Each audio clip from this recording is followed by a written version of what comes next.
ஆண்டவராக இயேசு கிறிஸ்துவின் நாமத்தில் என் அன்பின் வாழ்த்துக்கள்.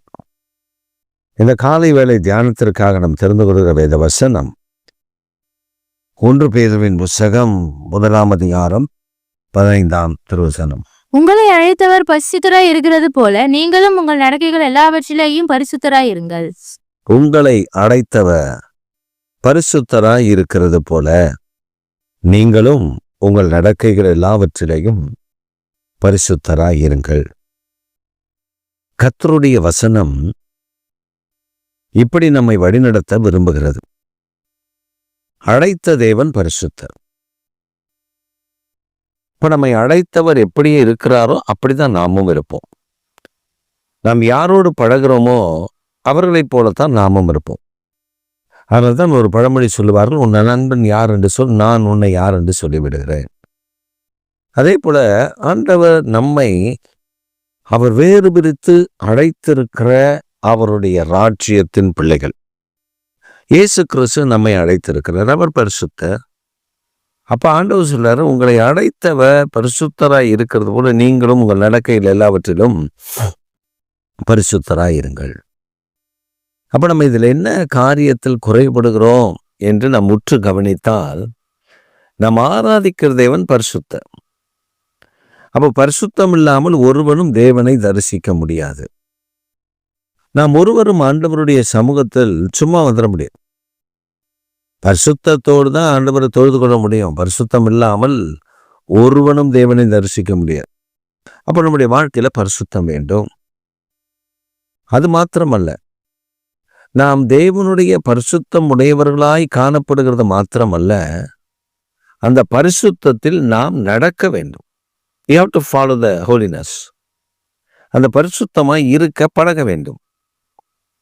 ஒரு நாள் பரிசுத்தம், இன்னொரு நாள் பாவம், அப்படி அல்ல. நம்முடைய தேவனை தரிசிக்க வேண்டும். நம்முடைய தேவன் நம்முடைய ஜெபங்களை கேட்க வேண்டும். நம்முடைய தேவனோடு நாம் நடக்க வேண்டும். அவர் சத்தத்தை கேட்க வேண்டும். அவர் நமக்கு சொல்லிக் கொடுக்க வேண்டும். அவர் நம்மை நடத்த வேண்டுமே. ஆனால் நம்முடைய வாழ்க்கை அவர் பரிசுத்தமாய் இருக்கிறது போல நாம் பரிசுத்தமாய் அவரை பின்பற்ற வேண்டும். பல நேரங்களில் இந்த பரிசுத்தத்தை நாம் மறந்து விடுகிறோம். பரிசுத்தத்தை நாம் விட்டு விடுகிறோம். பரிசுத்தத்தை பின்பற்றாமல் போகிறோம். அவரை பின்பற்றாமல் விட்டு விடுகிறோம். நாம் என்ன சொல்லுகிறோம்? அவருக்கு என் பலவீனம் தெரியும். அவருக்கு என்னுடைய பலவீனம் தெரியும். இப்ப நான் ஒரு பாவம் செய்கிறேன், ஒரு தவறு செய்கிறேன். ஆனா அந்த தவறு மற்றவர்கள் செய்தால் நான் அப்படி வெடித்து எறிவேன். ஆனா நான் செஞ்சிட்டேன்னா நான் சொன்னேன் அது என்னுடைய பலவீனம் அப்படின்னு சொல்ல. எனக்கு அது தேவையா இருக்கும் பொழுது, எனக்கு என்னுடைய வாழ்க்கையில அந்த காரியத்தை நான் செய்கிறேன், எனக்கு ஒரு காரியத்தை நான் அந்த லாபத்தை பெற்றுக்கொள்கிறேன் என்றால் அது எனக்கு பிரச்சனை இல்லை என்று சொல்லுகிற ஒரு கூட்டம் உண்டு. நீங்க பாருங்க, அவர் தப்பு செய்கிறார், அவர் பிரசங்கத்தில் விடுறார், இவர் ஜெபத்துல நல்லா இல்லை, அவர் வாழ்க்கையை பாருங்களேன், அவர் என்ன பண்றாரு பாருங்களேன், அந்த மனுஷன் ஊழியத்துக்கு வந்தவனா, சம்பாதிக்க வந்தவன், அப்படி இப்படின்னு குறை சொல்லிட்டு அலைகிற ஒரு கூட்டம் இருக்கும். அந்த கூட்டம் பரிசுத்தமான கூட்டமானு உற்று கவனிச்சிங்கன்னா அது சொல்லும், நான் பரிசுத்தம், நான் இப்படி, நான் அப்படி, ஐயோ நான் பரிசுத்தம், ஹோலி அப்படின்னு சொல்ற ஆட்கள். அந்த பரிசுத்தத்தை எங்க தெரியுமா நீங்க பார்க்கலாம்? அந்த பரிசுத்தத்தை நீங்க எங்க தெரியுமா கவனிக்கலாம்? ரொம்ப ஹோலியா நடிப்பாங்க பார்த்தீங்களா? இவங்களை எங்க வச்சு பிடிக்கலான்னா, அவங்க சொந்தக்காரன் எவனா ஊர்ல இருந்து வரணும். இவங்களுக்கு எவனா சொந்தக்காரன் வெளிநாட்டில் கண்டிப்பா இருப்பான், வெளிநாட்டில் இருப்பான், உள்நாட்டில் இருப்பான், எங்க இருந்தாலும் வருவான். வந்த உடனே அவனோடு கூட சேர்ந்து லோக்கல்ல இருக்கிற ஹோட்டலுக்கு போக மாட்டார்கள்.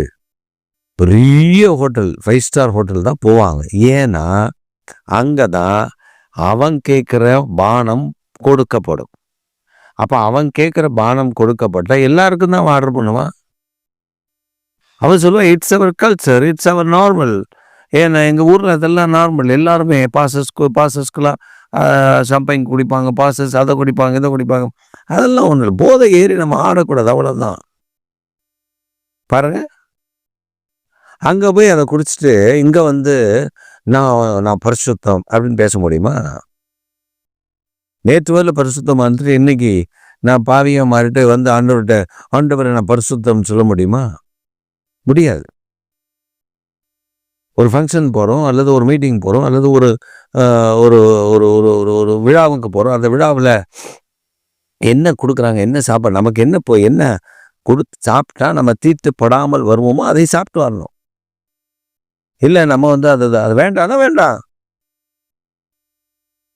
நான் ஒரு கல்யாணத்துக்கு மதுரைக்கு போயிருந்தேன். மதுரைக்கு போயிருந்தப்போ அந்த கல்யாணம் பயங்கர சரி விமர்சனம். ஏன்னா மாப்பிள்ளை அமெரிக்கா, பொண்ணு லயோலாவில் பெரிய டிகிரி முடிச்சிருக்கான். நல்ல பெரிய கோடீஸ்வரர் வீட்டு கல்யாணம். போனால் அந்த நல்ல சாப்பாடு, தடப்படலாம் சாப்பாடெல்லாம் நடந்துச்சு. அங்கே பார்த்தீங்கன்னா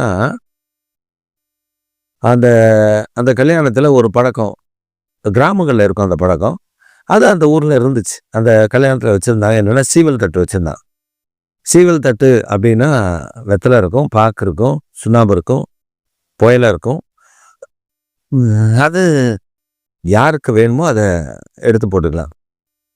நம்ம ஹோட்டல்லாம் போனால் வீடா கொடுப்பானா அந்த மாதிரி இது எல்லாமே இருக்குது. அப்போ எங்கள் கூட வந்த ஒரு அம்மா, அந்த அம்மா ஊழியக்காரருடைய மனைவி, ஒரு பாஸ்டருடைய மனைவி. அது இந்த சீவல் தட்டில் போய் எடுத்து அந்த வெத்தலை, பாக்கு, சுண்ணாம்பு, புயலை எல்லாத்தையும் வச்சு அழகாக மடித்து பைக்கில் வச்சு திணிக்குது. நான் பார்த்தோன்னே சிரிச்சிட்டே, இந்த மட்டன் சாப்பிட்டோமா செரிக்கணும்ல, அதுக்கு தான் நான் சொன்னேன். மட்டன் சாப்பிட்டதை செரிக்கணும்னா வெறும் வெத்தலையும் ஒரு பாக்கும் நீங்கள் வச்சு சாப்பிடலாம். அதுவுமே உங்களுக்கு நல்லதில்லை தான். ஆனால் நீங்கள் வச்சு சாப்பிட்றது சுண்ணாம்பு வச்சுருக்கீங்க, புயலை வச்சுருக்கீங்க. அது அந்த சீவல் தட்டில் இருந்ததுப்பா. அதெல்லாம் மொத்தமாக வச்சு சாப்பிட்டா தான் அந்த இதுக்கு சரியாக இருக்குன்னு சொன்னாங்க. யார் சொன்னது? நம்மளாம் ஒரு கற்பனை, நம்மளாம் ஒன்று செஞ்சுட்டு அதை வாயில் போட்டு நீ எடுத்துக்கோ. நான் சொன்னேன், நான் ஆண்டவருடைய ஊழியக்காரன், எனக்கு அது வேண்டாம். I don't want it. எனக்கு இருக்குது என்னை தீட்டுப்படுத்துக்கிறக்காரு, எனக்கு இதுக்கு ஒரு சின்ன வெத்தலைக்காக, ஒரு சின்ன வெத்தலை பாக்கு, அந்த சுண்ணாம்புக்காக நான் போய் விழுந்து அதை எடுத்து என் வாயில் வச்சுக்கிட்டு கர்த்தர் சொல்வார், இது தேவையா உனக்கு? நான் கர்த்தர் சொல்கிறது முதல்ல. ரெண்டாவது, விசுவாசி யாராவது என்கிட்ட பேசினா என் வாய் செவந்திருக்கும். பாஸ்டர் மேடையில் என்னமோ பிரசங்கம் பண்ணுறாரு, இங்கே பாரு வாயெல்லாம் செவந்து போய் அவர் வெத்தலை பாக்கு போட்டிருக்காரு அப்படின்னு நான் ஊரெல்லாம் டமராடிச்சுவான். ஏன்னா பைபிள் காலேஜ் படித்தது மதுரை தான். ஊழியத்தில் நிறைய நேரத்தில் மதுரையில் பல சபைகளை பேசியிருக்கேன். ஸோ அங்கே நிறைய விசுவாசிகளுக்கு தெரியும். அவன் நம்மளை பார்த்தவொடனே போய் சொல்லிடுவான், இந்த வாயில் வெத்தலை பாக்கு போட்டு. அப்போ நம்ம பேர் அங்கே நாட்டம் முடிச்சு போயிடும். நான் சொன்னேன், வேண்டாம், இது எனக்கு நான் இந்த இது செய்ய வேண்டிய அவசியம் எனக்கு இல்லை, அவ்வளோதான். அப்போ நம்முடைய வாழ்வில் அவர் பரிசுத்த, நான் பரிசுத்தமாக இருக்கணும்ல. நான் பரிசுத்தமாக நடந்ததுன்னா கர்த்தர் என்னோடு நடப்பார். நான் வெளியில் நான் பரிசுத்தமாட்டி மாதிரி காட்டிக்கலாம், பரிசுத்தமான மாதிரி காட்டிக்கலாம், நடிக்கலாம். ஆனால் கர்த்தர் சமூகத்தில் அது பரிசுத்தம் இல்லை. எல்லாம் ஞாபகம் வச்சுக்கோங்க. அவர் சொல்லணும், சாட்சிடணும், என் பிள்ளை பரிசுத்தம். தாவீதை பார்த்து சொன்னார்ல, எனக்கு பிரியமானவனே. மோசேயை பார்த்து சொன்னார், எங்கள் வீட்டில் எங்கும் உண்மை உள்ளவனே. அப்படி நமக்கு சாட்சி கொடுக்குற ஒரு ஆவியானவர் நமக்கு இருக்கிறா, சாட்சி கொடுக்குற ஒரு தெய்வன் இருக்கு. அவர் நமக்கு சாட்சி கொடுக்கணும். இந்த மனிதர்கள் கொடுக்கறதெல்லாம் நமக்கு தேவையில்லை. அவங்க என்னத்தையும் சொல்லிட்டு போகிறான், விடுங்க. நம்ம ஆண்டவருக்கு நமக்கும் உள்ள உறவு. அவர் பரிசுத்தம் சொல்லுவார், ஏதாவது இருக்கும் அப்படின்னு சொல்லுவாங்க. அதை பற்றி நமக்கு கவலை இல்லை. நீ என்னமோ சொல்லிட்டு போ, எனக்கும் ஆண்டவருக்கும் உள்ள நல் உறவு.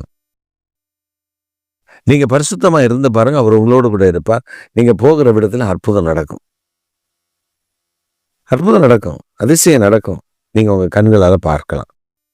இந்த காலவேளையில் உங்களை கொண்டு கர்த்தர் பெரிய காரியங்களை செய்வதற்கு தான் உங்களை தேர்ந்தெடுத்தார். அதனால் ஒருவேளை ஏதாவது ஒரு குறைபாடு, ஏதாவது ஒரு குறை உங்களுக்கும் ஆண்டவருக்கும் இடையில ஏதோ ஒரு பிரச்சனை இருக்குன்னா, அது ஆண்டவர்கிட்ட சொல்லி, ஆண்டவரை என்னை மன்னிச்சிருங்கப்பா, இனி இது எனக்கு வேண்டாம், என் வாழ்க்கையில் இந்த தீமை, இந்த அசுத்தம் வேண்டாம், நீர் என்னை பரிசுத்தப்படுத்தி உங்கள் பரிசுத்தத்தை வளர என்னை கிருபைதான்னு கேளுங்க.